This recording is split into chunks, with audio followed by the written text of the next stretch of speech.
Hello, you guys. If you are here, it's because you are interested in trying the crumpled heart activity in your classroom or in your home.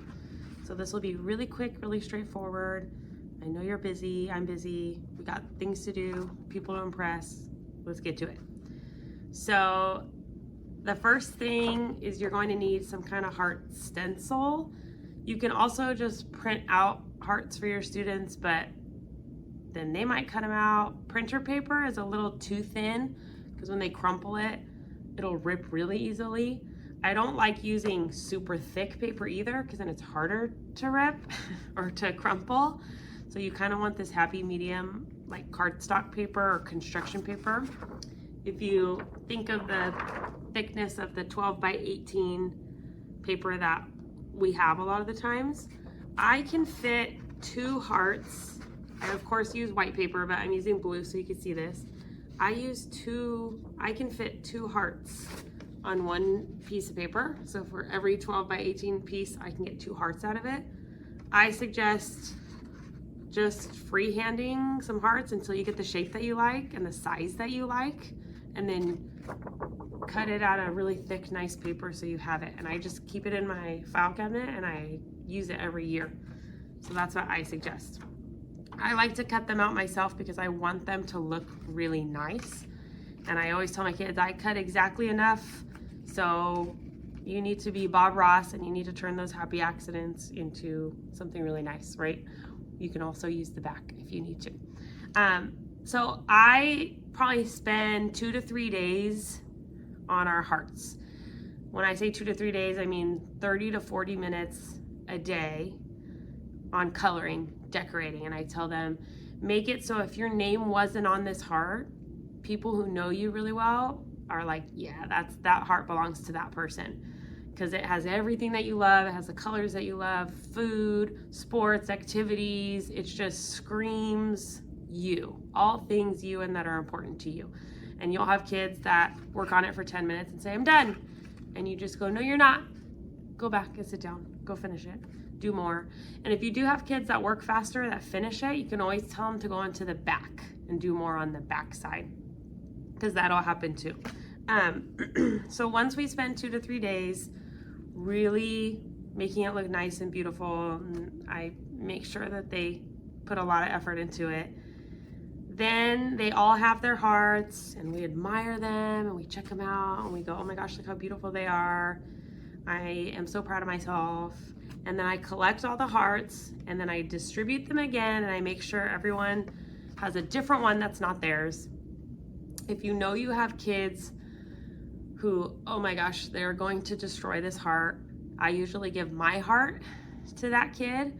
Or if you have a couple of those, you can make sure they have each other's hearts. If you know they're going to go overboard, you can make sure the overboard kids has each other's. It's not always going to be perfect. It might surprise you, the kids who go overboard, and it might surprise you, the kids who refuse, which is always a nice surprise. If you do have kids that refuse, I just grab it and I crumple it myself, because we want them to feel the pain. So once they have somebody else's, they're admiring somebody else's, that's when you drop the bomb on them and you tell them to crumple it up. And if you watched the TikTok video or the Instagram video of my students, you'll get a similar reaction. No, you'll get tears, you'll get screams, you might have kids running to find their heart frantically. And I always tell them, trust me, which is always kind of a sad thing to say. Trust me, I know I'm hurting you in this way, but trust me. So they crumple it, we make sure all the hearts get crumpled, and I make sure to explain to them, this is what we do. This is what we do when we say mean things to each other. We take everything that somebody loves and is important to them, and we crumble it up, we crush it, and we hurt it. And it's a really powerful message. It's really important for them to actually feel it and experience it. It's one thing to talk about it, it's one thing, right? But they're actually feeling it. So it's really hurtful. Sometimes I'll ask our intervention lead, I'm like, we're doing the crumple heart activity. You might want to come in because we're going to have tears, right? We know it's going to happen. There's a big emotion day. I send a message out to families that morning. hey, just a heads up, I'm gonna make a bunch of your kids cry today, but this is why. I send that to families ahead of time just to give them a heads up. We then try to apologize, and we try to flatten it out and get out the creases, and we try to make it look nice again. If there are rips, which happen whether on purpose or not, we get tape and we try to tape it up, we try to mend it. And then we talk about, you could take hands, however you feel like this conversation needs to go. You say, like, what did apologizing do? You know, and some kids might say, well, it didn't really do much, or it made it a little better, but we can still tell where it was crumbled and where it was creased. So then we have a conversation about, you know, no matter what we do, no matter how many times we apologize, it's done. The deed is done. Those scars are there, and they can have lifelong impacts on us, right?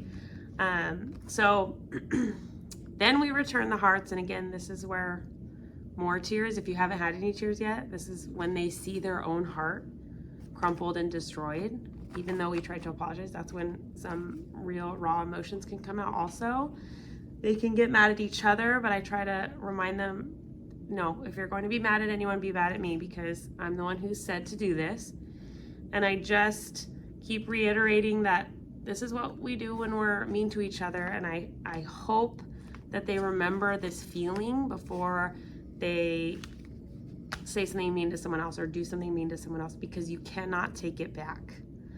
And so I hope that they remember this feeling. And it's a really hard activity. It's really sad, but it's really powerful, and they will remember it forever. So the last little thing that I do, sometimes I wait till the next day once emotions are, you know, a little down, because I do this the very last like 20 minutes of the day. I do it at the very end of the day. Send them home sad, right? No, I just know it's hard to focus the rest of the day. So either right then, or I wait till the next day, I'll give them a little note card, and I have them complete the sentence, I choose kind because. And they just need to finish it in one sentence. They can write more if they want. And then what I do is I pin it with just some paper clips.